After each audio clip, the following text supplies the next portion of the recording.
amigos do canal Redemptoris Mater. Sejam muito bem-vindos. Ficamos muito contentes em recebê-los em nosso canal. Estamos acostumados ao início do ano civil em 1º de janeiro, mas para os cristãos, o ano litúrgico começa no primeiro final de semana do tempo do Advento, que é o próximo. O Advento é composto por 4 finais de semana e antecedem o Natal. O ano litúrgico que agora estamos iniciando é o ano C, dedicado ao estudo e à reflexão do Evangelho de Lucas. E o nosso Evangelho proposto é sobre a segunda vinda de Jesus e o julgamento final. A razão da escolha desta passagem está em que a palavra adventus, em latim, e advento, em português, são uma tradução do grego, parousia, justamente o nome da segunda vinda de Jesus. Nos 2 primeiros finais de semana do Advento, a Igreja nos coloca para a meditação esta segunda vinda, o segundo Advento de Cristo. Nos 2 seguintes, a reflexão é sobre a primeira vinda, o Natal. No texto do início do Advento, Jesus está no Monte das Oliveiras e fala sobre a sua vinda final, no fim dos tempos. Trata-se de Lucas 21, versículos 25 a 28 e 34 a 36. O trecho é o seguinte: haverá sinais no sol, na lua e nas estrelas. Na terra, a aflição e a angústia apoderar-se-ão das nações pelo bramido do mar e das ondas. Os homens definharão de medo, na expectativa dos males que devem sobrevir a toda a terra. As próprias forças dos céus serão abaladas. Então verão o Filho do Homem vir sobre uma nuvem com grande glória e majestade. Quando começarem a acontecer estas coisas, reanimai-vos e levantai as vossas cabeças, porque se aproxima a vossa libertação. Velai sobre vós mesmos, para que os vossos corações não se tornem pesados com o excesso do comer, com a embriaguez e com as preocupações da vida, para que aquele dia não vos apanhe de improviso. Como um laço cairá sobre aqueles que habitam a face de toda a terra. Vigiai, pois, em todo o tempo e orai, a fim de que vos torneis dignos de escapar a todos estes males que hão de acontecer e de vos apresentar de pé diante do Filho do Homem. Durante o dia, Jesus ensinava no templo, e à tarde saía para passar a noite no monte chamado das Oliveiras. E todo o povo ia de manhã cedo ter com ele no templo para ouvi-lo. Temos aqui uma exortação a estarmos prontos para essa segunda vinda de Jesus. Ele fala da vinda do Filho do Homem, como ele mesmo se chamou ao longo dos evangelhos, e dá algumas instruções para a preparação desse momento. Que guardemos nossos corações para que não estejam pesados com dissipação, bebedeira e cuidados com esta vida. A primeira instrução é sobre a dissipação. Em grego, é uma espécie de autoindulgência, autocomplacência excessivas. No caso, indulgência para a prática de qualquer das concupiscências, prazer, dinheiro, poder, etc. A segunda instrução fala da bebedeira, e sabemos por Coríntios 6 que muitas vezes as pessoas incorriam nesse vício. Paulo diz que esses não entrarão no reino dos céus, assim como ladrões, prostituídos, etc. O alcoolismo também simboliza a submissão da pessoa, de tal modo que perde o controle de si mesma, e por isso é grave. Conduz a comportamentos irracionais, a abusos dos outros e de si mesmo, e, portanto, ao pecado. Na terceira instrução, Jesus alerta que não se caia nas ansiedades desse mundo. Na parábola do semeador, ele já referira como a semente semeada entre espinhos se perdia. Está lá em Mateus 13. Disse Jesus: O terreno que recebeu a semente entre os espinhos representa aquele que ouviu bem a palavra, mas nele os cuidados do mundo e a sedução das riquezas a sufocam e a tornam infrutuosa. Os espinhos simbolizavam essas ansiedades, essas preocupações fora de medida, que abafam a voz do Evangelho, pesam nos corações e afastam o foco das coisas do alto, da eternidade que virá. Jesus diz que esse dia acontecerá sobre todo o mundo, portanto o julgamento será universal. Os profetas usavam o termo aquele dia frequentemente, expressando esse dia do julgamento. Às vezes também o utilizavam com relação ao julgamento de uma cidade, como de Jerusalém, Sodoma e Gomorra, etc. E com descrições bastante semelhantes. Embora Jesus cite um marco para a destruição de Jerusalém nessa passagem, dizendo que ela ocorrerá naquela geração que então vivia, Jesus nunca fornece uma data para o julgamento final, de modo que é preciso estar preparado. Como? O versículo 36 responde: vigiando e orando. Como os judeus costumavam fazer, por exemplo, na Páscoa, em que ficavam acordados noite adentro, rezando, pois tinham uma tradição de que o Messias viria numa noite de Páscoa. A oração era símbolo de um estado interior de justiça, retidão e santidade. Assim, Jesus diz que precisamos estar vigilantes para o dia da vinda do Filho do Homem. Em quarto lugar, Jesus explica que é para rezar a fim de ter forças de estar diante do Filho do Homem no julgamento. Em Lucas 13, versículo 24, alguém faz uma pergunta a Jesus: se serão poucos os que se salvarão?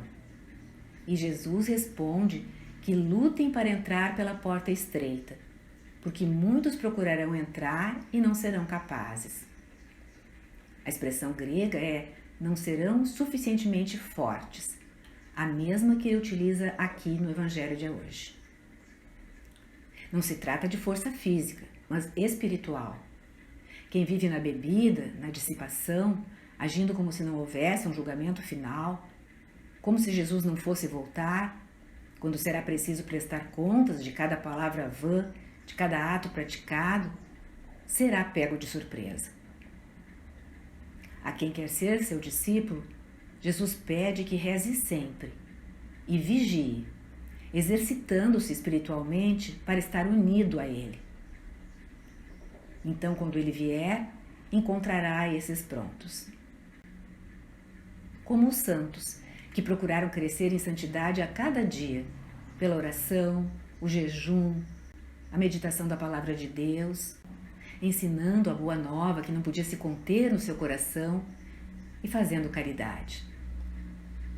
Da mesma forma, como para participar de uma Olimpíada ou de uma maratona é necessário muito treino, muito exercício, o mesmo se dá na vida espiritual.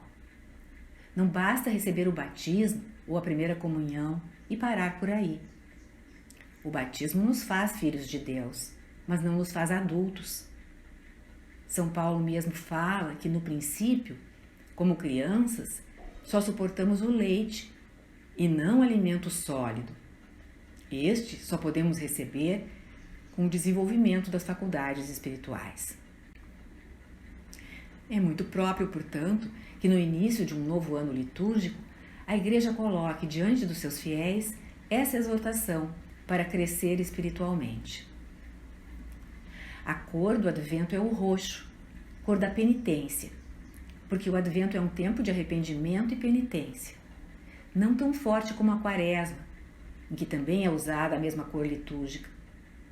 Porém, o Advento é um chamado para que intensifiquemos as nossas práticas espirituais, seja a oração, o jejum, vigílias diante do Santíssimo Sacramento, leitura orante da Palavra de Deus, o rosário, etc.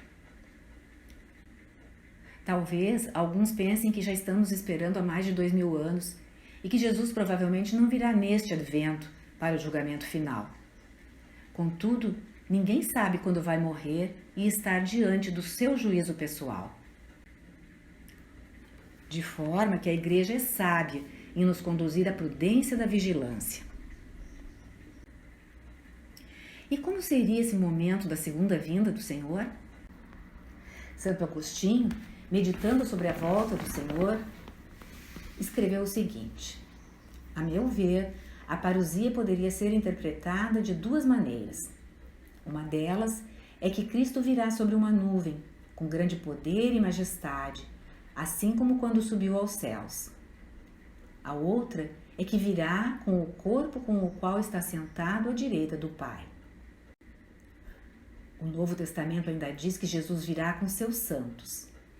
Aí há um sentido de que a glória com a qual ele virá será a glória de todos os justos e todos os anjos, somada a dele. Mas a glória da segunda vinda também será aquela presente no seu corpo ressuscitado.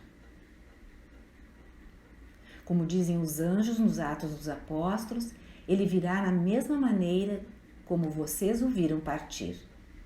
Capítulo 1, versículo 11. De certa forma, o que os apóstolos lá testemunharam de maneira local no mistério da Ascensão, todos verão de forma universal na segunda vinda de Cristo no fim dos tempos. E é a esse momento glorioso que a Igreja está nos chamando para nos prepararmos neste advento que começa. Agora podemos passar de relance à primeira leitura, que é de Jeremias, do 6º século a.C., uma profecia sobre o Messias. Trata-se de Jeremias 33, versículos 14 a 16. Eis que outros dias virão, e nesses dias e nesses tempos farei nascer de Davi um rebento justo, que exercerá o direito e a equidade na terra. Naqueles dias e naqueles tempos viverá Jerusalém em segurança, e será chamada Javé nossa justiça. Jeremias fala de um futuro rebento justo que governará com retidão. É uma alusão ao capítulo 11 de Isaías, onde o profeta falava: um renovo sairá do tronco de Jessé e um rebento brotará de suas raízes. Sobre ele repousará o Espírito do Senhor.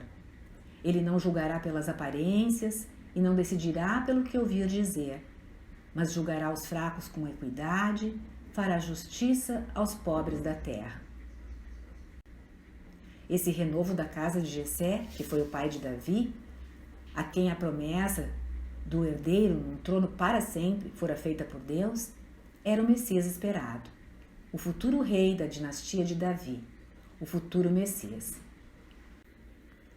A propósito, o Catecismo da Igreja, no parágrafo 524, explica: quando a Igreja celebra a liturgia do Advento a cada ano, torna presente esta antiga expectativa judaica da vinda do Messias, em que os israelitas se prepararam por longo tempo para a primeira vinda do Salvador. E desse modo, os cristãos renovam o seu desejo pela segunda vinda. De fato, os judeus esperaram centenas de anos até que a promessa foi realizada no Cristo. Nós só esperaremos 4 semanas até a celebração do Natal. Uma experiência litúrgica curta, mas que deve acender nos nossos corações o desejo de Cristo. Como estão hoje os nossos corações? Como seria para nós estar diante de Jesus no dia do juízo final? Aproveitemos bem estas 4 semanas para meditar sobre tudo isso. Porque, como ensina Paulo na primeira carta aos Tessalonicenses, no capítulo 3, versículo 3, esta é a vontade de Deus, a vossa santificação. Deus nos fez um chamado inicial, ao qual se seguem muitos outros convites mais discretos, que chamamos de boas inspirações. E o Advento é um tempo que se repete a cada ano, assim como esses convites. Da nossa docilidade depende o nosso progresso espiritual. Não existe um modelo de perfeição idêntica para todos. Deus não faz santos em série, Ele tem um plano específico de santidade para cada um, que somente Ele conhece e que vai nos revelando segundo avançamos no caminho. Por isso, podemos perceber que para alcançar a santidade, não podemos nos limitar a seguir as regras gerais que valem para todos. É preciso parar e escutar essas inspirações interiores do Espírito no profundo do coração, através das quais Deus não só dá a conhecer o que pede, mas ao mesmo tempo comunica a força necessária para realizá-lo, se a pessoa aceitar. Aproveitemos este advento para refletir sobre o nosso caminho de santidade. O Senhor esteja convosco, Ele está no meio de nós. Peço para você, sua vida, sua família, dando muitas alegrias vindas do céu, que se manifestem também na sua vida, na vida terrena. Em nome do Pai, do Filho e do Espírito Santo. Amém. Obrigada por ter acompanhado esta postagem. Se você gostou, clique seu like, inscreva-se no canal e acione o sininho para ser notificado de outras publicações.